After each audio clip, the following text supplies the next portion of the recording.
সকলকে চমকে দিয়ে বালুচিস্তানের সর্বোচ্চ সম্মান, সেই সম্মানে সম্মানিত করা হচ্ছে প্রধানমন্ত্রী নরেন্দ্র মোদীকে।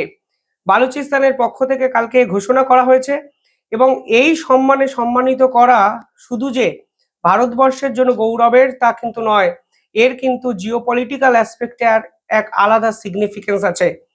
কালকে বালুচিস্তানের পক্ষ থেকে ঘোষণা করা হয়েছে বালুচিস্তানের হাইয়েস্ট অনার, যার নাম বালুচি দাস্তার 2025, সেই সম্মানে সম্মানিত করা হচ্ছে প্রধানমন্ত্রী নরেন্দ্র মোদীকে। এবং যেভাবে ভারতের পক্ষ থেকে বালুচিস্তানের সাধারণ মানুষের পাশে দাঁড়ানো হয়েছে এবং প্রধানমন্ত্রী যেভাবে 2016 সালে বিখ্যাত রেড ফোর্টের যে স্পিচ, যেখানে বালুচিস্তানের কথা তিনি বলেছিলেন এবং বালুচিস্তানের স্বাধীনতার পক্ষে সওয়াল করেছিলেন, মূলত সেই সম্মানে বালুচিস্তানবাসী তাকে এই পুরস্কার দিতে চায়, তা বালুচিস্তানের পক্ষ থেকে ঘোষণা করা হয়েছে। এবং কালকে দিনভর এ নিয়ে পাকিস্তান রীতিমতো আতঙ্কিত যে কিভাবে বালুচিস্তানের মতো একটি প্রদেশ, যারা অলরেডি নিজেদের স্বাধীনতা ঘোষণা করেছে, তারা তাদের শত্রুপক্ষের প্রধানমন্ত্রীকে এই ধরনের সম্মান দিচ্ছে, তা কিন্তু পাকিস্তান স্বপ্নেতেও ভাবেনি এবং ভাবতে পারছিল না। বালুচিস্তানের প্রধান নেতা মীর ইয়ার বালোচ তিনি একটি টুইট করেছেন। তিনি টুইটে পরিষ্কার লিখেছেন, এই যে সম্মান, যে সম্মানের কথা বলা হচ্ছে যে বালুচি দস্তার, সেটা কিন্তু symbol of gratitude, unity and enduring friendship with India. অর্থাৎ বালুচিস্তান স্পষ্ট বুঝিয়ে দিচ্ছে যে তারা ভারতের সঙ্গে সম্পর্ক তৈরি করতে চায়। মনে রাখবেন, অপারেশন সিন্দুরের ওই পর্বে বালুচিস্তান কিন্তু সরাসরি ভারতকে আহ্বান জানিয়েছিল যে আপনারা পূর্ব দিক থেকে পাকিস্তানকে আক্রমণ করুন, আমরা বাকিটা বুঝে নেব।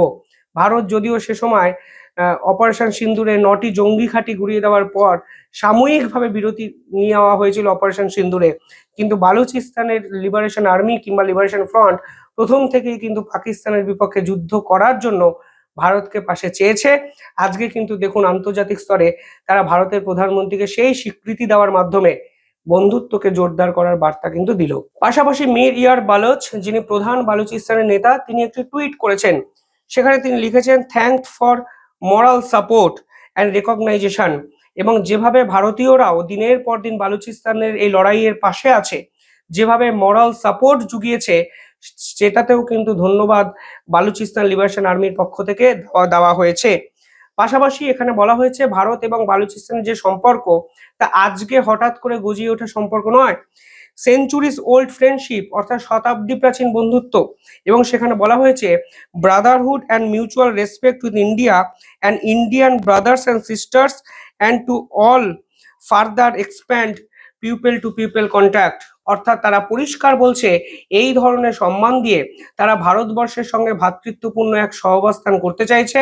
ভারতবর্ষের ছেলে পুরুষ নির্বিশেষে তারা এক সুন্দর people to people exchange programme কিন্তু করতে চাইছে, যা কিন্তু অত্যন্ত গুরুত্বপূর্ণ আজকের দিনে দাঁড়িয়ে। দেখুন, এই মুহূর্তে যদি জিওপলিটিক্যাল অ্যাঙ্গেল দিয়ে আপনি এই অ্যাওয়ার্ডটিকে ব্যাখ্যা করেন, তাহলে দেখবেন নিঃসন্দেহে এক মাস্টার স্ট্রোক বালুচিস্তানের পক্ষ থেকে। বালুচিস্তান এই ধরনের যে পদক্ষেপ নেবে, তা হয়তো পাকিস্তানের আসিফ মুনির স্বপ্নতেও ভাবেননি। দিনের পর দিন বালুচিস্তান লিবারেশন আর্মি পাকিস্তান সেনাবাহিনীর একাধিক মিলিটারি ইনফ্রাস্ট্রাকচারকে শুধু ধ্বংস করছে তা নয়, পাকিস্তান সেনাবাহিনীর সদস্যদেরও কিন্তু খতম করছে। এমনকি পাকিস্তানের যে প্রধান উপার্জনের কেন্দ্রবিন্দুগুলো, সেইগুলো মানে গ্যাস পাইপলাইন বলুন, মাইনিং প্রজেক্ট বলুন, কপার এবং গোল্ড রিফর্মেশন সেন্টার বলুন, এই যে প্রজেক্টগুলো, সেখানেও কিন্তু ভয়ঙ্কর হামলা বালুচিস্তান লিবারেশন আর্মির পক্ষ থেকে চালানো হচ্ছে। এমনকি খাইবার পাখতুনখোয়া এই মুহূর্তে বালুচিস্তানের অ্যাটাকের ভয়ে, লিবারেশন আর্মির অ্যাটাকের ভয়ে পাকিস্তান সেনাবাহিনীর প্রায় 24,000 সদস্য কিন্তু পদত্যাগ করেছে, শেষ 1 বছরের ডাটা এটা। এবং কোনো পাকিস্তানের শীর্ষ কর্তা তারাও কিন্তু বালুচিস্তানে এই মুহূর্তে যেতে চাইছে না। ফলে বালুচিস্তান এই মুহূর্তেই পাকিস্তানের কাছে একটা প্রধান আতঙ্কের বিষয়। আর এই বালুচিস্তানের মাটির তলায় আছে ক্রিটিক্যাল মিনারেলস, যে ক্রিটিক্যাল মিনারেলসকে বিক্রি করে দিয়ে চলে এসছে আসিম মুনির ডোনাল্ড ট্রাম্পের কাছে।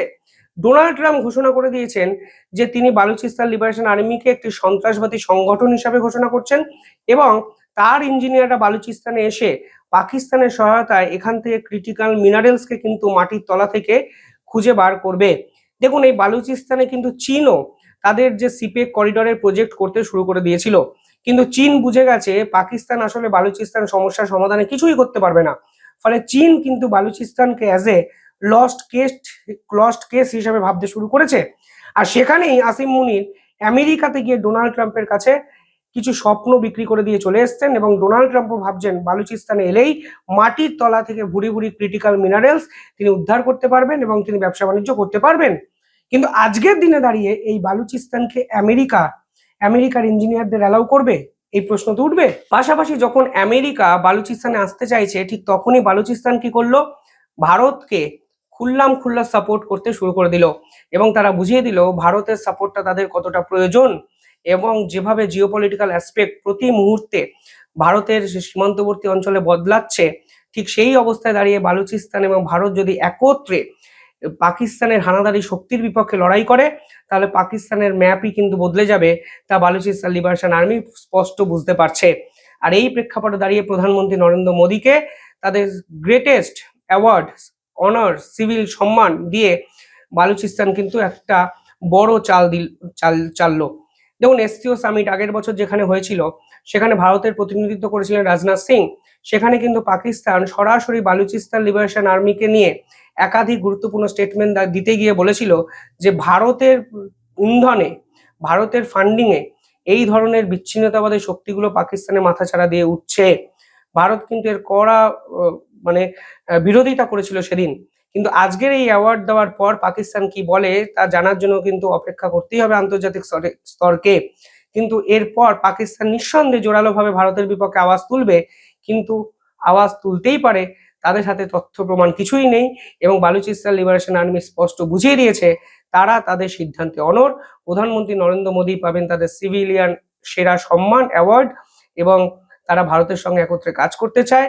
পাকিস্তান সেনাবাহিনী এবং পাকিস্তান মিলিটারি ইনফ্রাস্ট্রাকচার এরপর যেভাবে উঠবে, তা ভারতের দিকেও ঘুরিয়ে দেওয়ার চেষ্টা করলেও পাকিস্তান আসলে তাদের সামরিক ব্যর্থতাটাকেই আড়াল করার চেষ্টা করবে।